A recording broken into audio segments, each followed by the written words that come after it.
സുഹൃത്തുക്കളെ നമസ്കാരം. പണ്ടൊക്കെ കൊച്ചിലെ നമ്മുടെയൊക്കെ നാട്ടിൽ ഒരു ചൊല്ലുണ്ടായിരുന്നു, വാണിയനും വാണിയത്തെയും കളി വന്നു.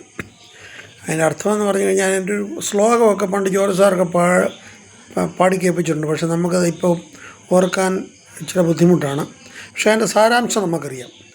ഈ വീട്ടിൽ ചില വിരുന്നുകാരുകളൊക്കെ വരുമ്പം അപ്പോൾ ഈ വാണിയനും വാണിയത്തെന്ന് പറഞ്ഞാൽ ഭാര്യയും ഭർത്താവ് എന്നുള്ള അല്ല, ഒരു ജാതിയെ അധിക്ഷേപിക്കുന്ന രീതിയിലല്ല പറയുന്നത്. ഭാര്യയും ഭർത്താവും കൂടെ ഇവരെ വരുമ്പം ഇവരെ സ്വീകരിക്കാതിരിക്കാൻ മേലെ ഇവരെയൊക്കെ ഒന്നും കൊടുക്കാതിരിക്കാൻ വേണ്ടിയിട്ട് ഇവർ രണ്ടുപേരും കൂടി വരുന്ന കാണുമ്പോഴത്തേന് അങ്ങോട്ടും ഇങ്ങോട്ടും ഭയങ്കര ബഹളം ഉണ്ടാക്കും. എന്നിട്ട് ഞാൻ നോക്കാതെ അടിച്ചത് കണ്ടോ, ഞാൻ കരയാതിരുന്നത് കണ്ടോ എന്നൊക്കെ പറഞ്ഞിട്ട് ശ്ലോകങ്ങളൊക്കെ ഉണ്ട്. ഞാനതൊക്കെ മറന്നുപോയി. അപ്പോൾ ലാസ്റ്റിൽ ഇവരെ ഈ വന്നവർ പറയും, ഞങ്ങൾ പോകാതിരുന്നത് കണ്ടോ എന്ന് ചോദിക്കും. അതാണ് അതിൻ്റെ ക്ലൈമാക്സ്. അപ്പോൾ എന്ന് പറഞ്ഞ പോലെയാണ് ഇപ്പോഴത്തെ ഇവിടുത്തെ നമ്മുടെ ഈ BJP മാർക്സിസ്റ്റ് പാർട്ടിയുമായിട്ടുള്ളൊരു കാര്യം. അപ്പോൾ ഇവരെ BJPക്കാർ ഇവിടെ സ്വർണ്ണപ്പാളിയുടെ ഇതുമൊക്കെ ആയിട്ട് ഇവിടെ ഭയങ്കര ബഹളം നടക്കുമ്പോഴൊന്നും വലിയൊന്നും പ്രതിഷേധങ്ങളൊന്നും സമർപ്പിക്കുക ചാനൽ ചർച്ചകളിലൊക്കെ തന്നെ ഒതുങ്ങി നിന്നു.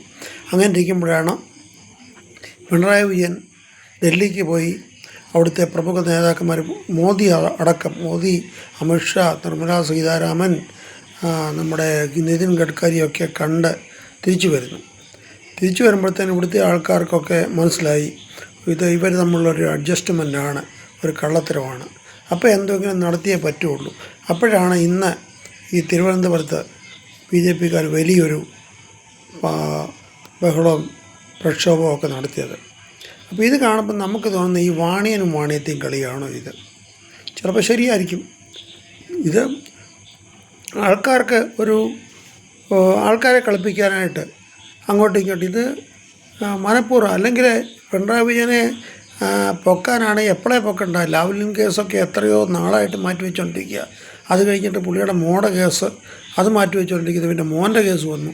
അപ്പോൾ ഇത് BJP ആണോ പിണറായി വിജയനെ സംരക്ഷിക്കുന്നത് എന്നൊരു സംശയം നമുക്കിവിടെ നിലനിൽക്കുക. ഇത് സാധാരണക്കാർക്ക് തോന്നുന്നൊരു കാര്യമാണ്. അപ്പം ഞാൻ എൻ്റെ ഒരു അഭിപ്രായം ഇത്രയും പറഞ്ഞുകൊണ്ട് ഉപസംഹരിക്കുന്നു. നമസ്കാരം, ഗുഡ് നൈറ്റ്, ജയ് ഹിന്ദ്.